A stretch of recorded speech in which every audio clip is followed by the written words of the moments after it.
It was September 14th, 1983, 10:27 p.m., when the alarm first blared across Fort Harlan, a sprawling military installation tucked into the misty hills of Northern California.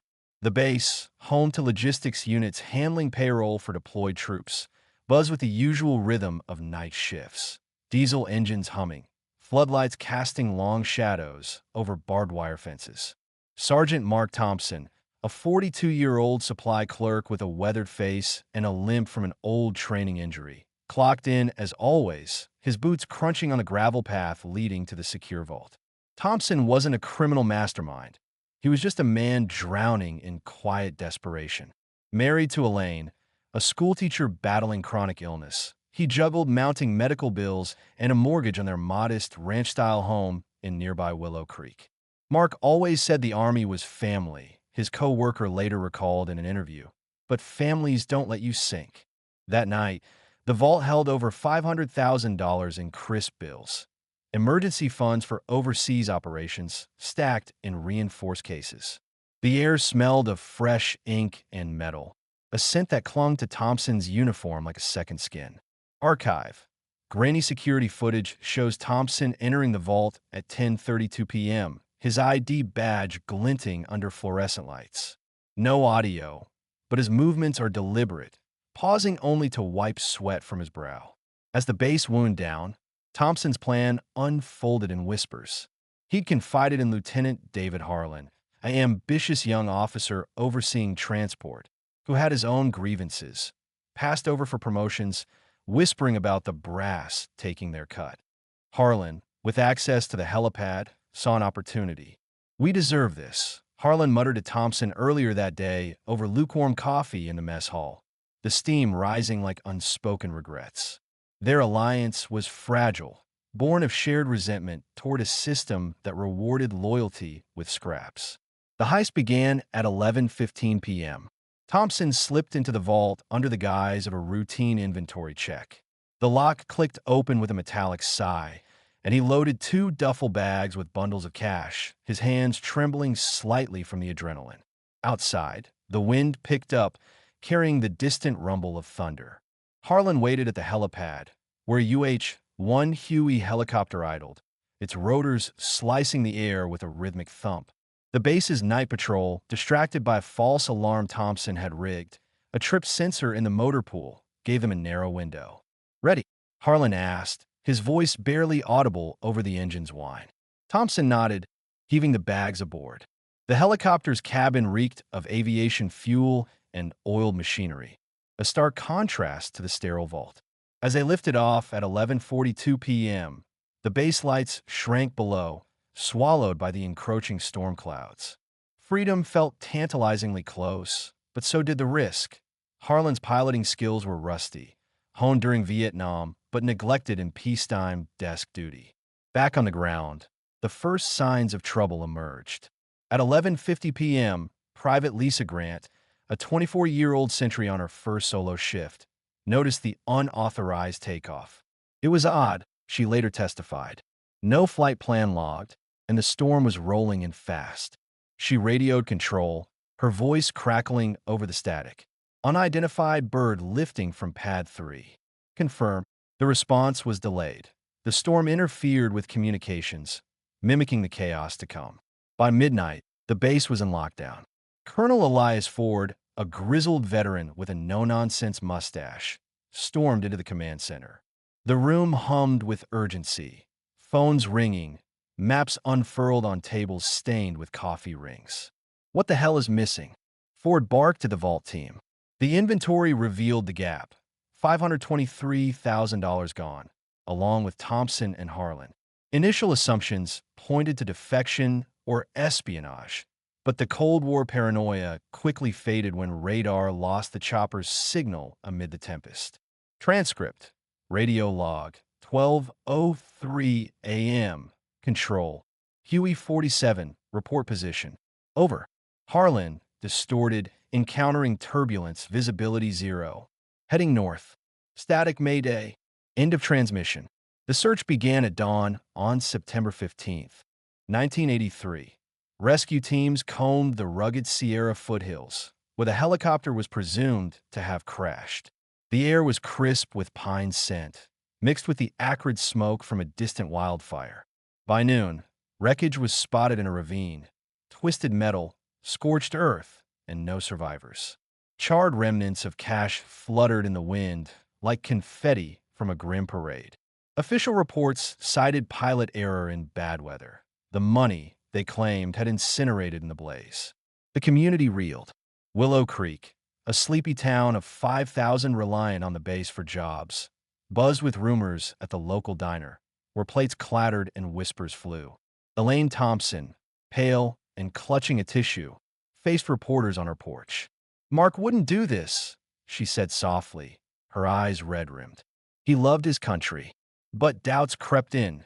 Neighbors recalled his late-night arguments about bills, the repossessed car in their driveway. Investigators arrived swiftly. Led Detective Robert Klein, a 55-year-old veteran from the county sheriff's office, methodical and chain-smoking, partnered with young FBI agent Sarah Mills, fresh from Quantico with a laptop under her arm, an anomaly in the pre-digital era. Klein eyed the wreckage skeptically. "Smells off," he grumbled, inhaling the lingering fuel odor. Mills, enthusiastic and data-driven, pored over logs. "Look at this flight path," she pointed out. They veered off course before the storm hit full force. Their initial probe uncovered inconsistencies. A witness, mechanic Tom Reyes, reported seeing Harlan fueling the chopper extra, enough for a longer haul than a routine hop. "He seemed jittery," Reyes said in his statement. Kept glancing at his watch. But pressure from above mounted. The military wanted closure to avoid scandal. By October 1st, 1983, the case was ruled an accident, with theft attributed to opportunism gone wrong. The families received condolences and small pensions. The base tightened security, and life trudged on. Yet, whispers persisted. In Willow Creek's bar, patrons debated over beers foaming in frosted mugs. "Those boys didn't burn up with the cash," one grizzled vet muttered. The official narrative held, but Klein couldn't shake it. During a routine evidence sweep on October 15, 1983, he found a singed receipt in the wreckage debris, overlooked in the initial chaos. It was from a gas station 50 miles north, time-stamped 11:20 p.m., just before takeoff. Purchased aviation fuel and a pack of gum. But the chopper had been fueled on base. Whose card was used? Archive, photocopy of receipt. Harlan Service Station, Route 49. $45.67. Paid cash. Note, for the bird. This tiny slip of paper, crumpled and ash-dusted, hinted at a third party. Klein pocketed it discreetly, sharing only with Mills. Someone else was involved. He whispered in the dim evidence room, the fluorescent hum underscoring the tension. Mills nodded, her mind racing. But who? And where did the real money go? As winter set in, the case files gathered dust. Elaine Thompson sold the house, moving to her sister's in Oregon, haunted by unanswered calls. The base erected a memorial plaque, etched with names that felt like lies. But that receipt lingered like a ghost, a thread pulling at the seams of the official story. Imagine standing at that crash site, the wind whipping through the pines, knowing the truth was out there, buried perhaps, but not burned. And then, years later, a dusty box in an attic yields a photograph that changes everything. If you want to know what they found next, subscribe and write in the comments where you're watching from. The rain-soaked hills of Willow Creek shimmered under a March 2005 sunset, casting long shadows over the quiet town that had all but forgotten the Fort Harlan heist of 1983. The military base, once a hub of activity, now stood half-abandoned, its barbed wire fences rusted, its helipad cracked and overgrown with weeds. Detective Robert Klein, now 77, sat on his porch at 5:45 p.m., the creak of his rocking chair blending with the distant hum of a passing truck. His fingers traced the edges of a singed receipt from Harlan Service Station, found in the wreckage 22 years ago, a relic that refused to let him rest. It was a mundane slip of paper, time-stamped 11:20 p.m., September 14, 1983, for aviation fuel and gum, hinting at a third player in the theft of $523,000 from the base's vault. Archive, photocopy of receipt, Harlan Service Station, Route 49, $45.67. Paid cash, handwritten note for the bird, smudged ink, faint burn marks along edges. Klein's obsession with the case had cost him sleepless nights, a strained marriage, and a reputation as the old cop who couldn't let go. Yet, the receipt wasn't alone. On March 22, 2005, at 2:15 p.m., his granddaughter Emily, a 22-year-old journalism student with a knack for digging, changed everything. She'd been rooting through Klein's attic, the air thick with dust and the musty scent of old cardboard. Among forgotten Army manuals and tarnished medals, she found a Polaroid in a box labeled Base Memorabilia. Dated September 13, 1983, it captured Sergeant Mark Thompson and Lieutenant David Harlan shaking hands beside a UH-1 Huey helicopter, its rotors gleaming in the dusk. A third man lingered in the background, his face half hidden under a cap, one hand resting on a duffel bag. Archive, Polaroid description, faded colors, Thompson's tense smile, Harlan gesturing confidently. Third figure, tall, wiry, civilian clothes, jeans, leather jacket. Background, Fort Harlan helipad, mountains silhouetted against a purple sky. Back of photo, deal sealed. Meet at HS after. Grandpa, who's this? Emily asked, descending the attic stairs, the wooden steps groaning under her weight. Klein's coffee cup froze midair, his eyes locking onto the photo. The attic's stale odor clung to the image, as if it carried the weight of 2 decades. Where'd you get that? He rasped, his voice a mix of shock and hope.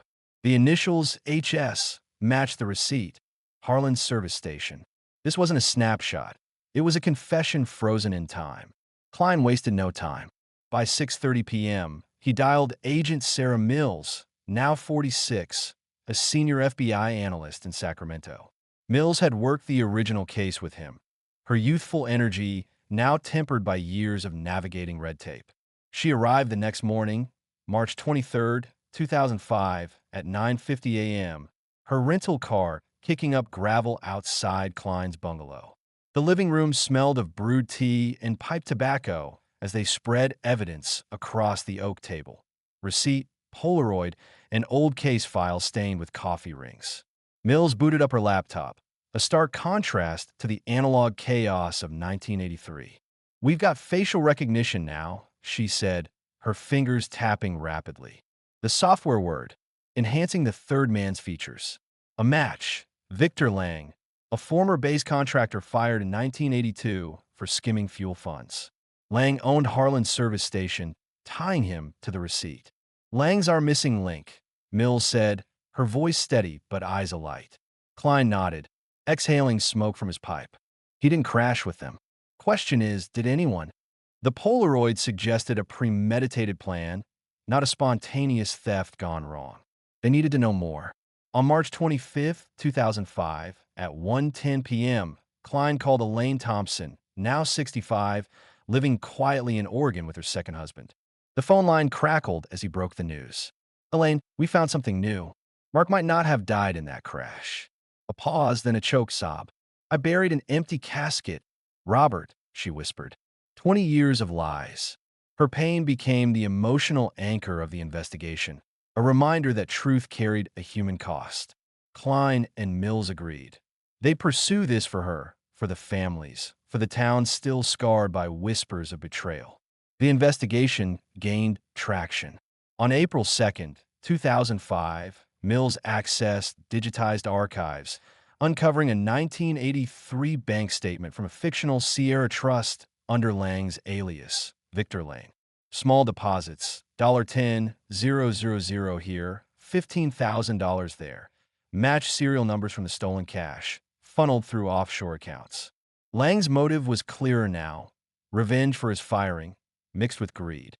Court records painted him as a man broken by a bitter divorce and mounting debts, rationalizing the heist as his due. He wasn't evil, Mills mused, scanning the files. Just desperate enough to justify it. Archive, Bank statement excerpt, Sierra Trust. Account hashtag VXL 3982. Deposits, September 16th, 83, $12,500. September 20th, 83, $8,750. Noted consulting fees. Handwritten correction, V Lane. A community meeting on April 10th, 2005, at Willow Creek's Town Hall drew a crowd. The room smelled of polished wood and stale coffee, folding chairs creaking under restless residents. If Thompson and Harlan faked it, where's the money? A mechanic demanded, his voice echoing off the walls. Rumors swirled. Some said the cash funded a secret militia, others that it was buried in the hills. Klein, invited to speak, held up the Polaroid's photocopy. "We're close to answers," he said, his gravelly voice cutting through the murmurs. The crowd leaned forward, hungry for closure. A pivotal twist came on April 18th, 2005, at 8:40 a.m. Klein and Mills visited Rita Lang, Victor's ex-wife, in a Reno apartment thick with cigarette smoke and the faint hum of a TV. Rita, 63, her face lined with regret, clutched a chipped mug. "Victor came home that night, September 14th, she said, eyes darting. Hands shaking, carrying a heavy bag. Told me not to ask questions." Transcript. Audio from Klein's recorder, April 18th, 2005. Rita. He said the crash was a setup. Thompson and Harlan jumped out before it went down. Victor flew the chopper low, used some trick to fake the signal loss. Klein. Where'd they go? Rita. Long pause, he never said. Just kept muttering about starting over. The confession shifted everything. The crash, ruled an accident in 1983, was staged. On May 5th, 2005, at 7:20 a.m., a search warrant led to Lang's old property on Route 49, now a weed-choked lot. In a rotting shed, the air heavy with damp earth and rust, they pried up floorboards to reveal a locked safe. Inside, $120,000 in weathered bills, serial numbers matching the heist, alongside charred uniform scraps, and a fake ID for Harlan under David Holt. A journal, penned by Thompson, lay among the relics, its pages brittle but legible. Archive, journal entry, August 29th, 1983. Elaine's hospital bills are crushing us. The Army won't help. Victor says it's foolproof, just one flight, and we're free. But I can't sleep. This isn't who I am. The journal humanized Thompson, a man torn between duty and desperation. Harlan's letters, also in the safe, revealed similar conflict, passed over again for promotion. Lang's plan is crazy, but it's my only shot. Lang, the mastermind, had leveraged their weaknesses, threatening exposure if they backed out. Klein, reading by lamplight at 10:30 p.m. that night, felt a pang of sympathy. They weren't villains, he told Mills, just men who broke under pressure. Another twist hit on June 12, 2005. Tom Reyes, the ex-mechanic who'd spotted Harlan fueling the chopper, resurfaced in witness protection. In a motel room smelling of bleach and cheap air freshener, he confessed under pressure. "Lang paid me $5,000 to mess with the radar logs," he admitted, avoiding eye contact. Made it look like the chopper went off course naturally. This implicated higher-ups. Someone at Fort Harlan had turned a blind eye to avoid a PR disaster. Klein confronted Colonel Elias Ford, now 80, in a nursing home on June 20th, 2005. The room smelled of antiseptic and regret. "It was an accident," Ford insisted, his voice frail but eyes flickering. Klein didn't buy it. Ford's trembling hands betrayed more than age. The investigation's pace quickened. On July 10th, 2005, Mills traced Lang to a coastal town in Mexico, living as Vincent Lopez. A raid on July 22nd, 2005, at 11:05 p.m., saw Mexican authorities backed by FBI storm his beachside bungalow. The night air pulsed with helicopter rotors, an eerie echo of 1983. Lang, now 68, sun-worn and gaunt, sat in interrogation by 2 a.m. "We split the money," he confessed, voice flat. Thompson and Harlan parachuted out over the foothills. "I landed the chopper, rigged it to burn. They started new lives, Canada, I think. But fate had intervened. Thompson died in 1992, racked by guilt and illness, in a Vancouver hospital. Harlan perished in a 1998 car crash in Alberta. Lang kept the largest cut, living quietly until now. Transcript. Interrogation, July 23, 2005. Lang, I didn't force them. They wanted out as bad as me. The army chews you up, spits you out. That cash was our ticket. Mills and the crash. Lang. Smirks, a little fuel, a remote trigger.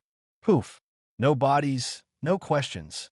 The recovered $120,000 was returned to a victims fund, aiding families like Elaine's. On August 10th, 2005, she stood at a Willow Creek press conference, her gray hair catching the sunlight. This doesn't erase Mark's betrayal, she said, voice steady despite tears, but it gives closure. The town replaced the old memorial plaque with one acknowledging the truth, a quiet nod to healing. The base implemented stricter audits, a legacy of vigilance born from scandal. Klein, back on his porch on August 15th, 2005, at 7:40 p.m., watched the stars emerge over the hills. The air carried the faint scent of pine and distant wildfire smoke. He thought of Elaine, of the families, of the men who'd gambled everything and lost. Mills, promoted to deputy director, carried the case's lessons into her work. Systems fail when people do. The heist wasn't just about money. It was about broken trust, fragile choices, and the long shadow of truth. Imagine standing in that shed, holding Thompson's journal, knowing the weight of his regret. Who else carries secrets like these? What do you think? Was justice truly served? Share your thoughts in the comments. On a crisp September evening in 2005, Willow Creek's hills glowed gold under the setting sun, the air carrying whispers of pine and distant wood smoke. Elaine Thompson, now 65, stood beside the new memorial plaque at Fort Harlan, her fingers tracing the etched names of her late husband Mark and David Harlan. The truth, uncovered after decades, hadn't erased the pain but had given her a fragile peace. Across town, Robert Klein sat on his porch, the creak of his rocking chair a quiet rhythm against the fading light, his old case files finally at rest. Sarah Mills, now leading major cases in Sacramento, carried the lessons of broken trust into every investigation. The recovered $120,000 funded scholarships for local kids, a small redemption for a town scarred by secrets. Yet, as the stars emerged, one question lingered. What other truths lay buried in the shadows of the past? What do you think? Does the truth always heal? Share your thoughts in the comments.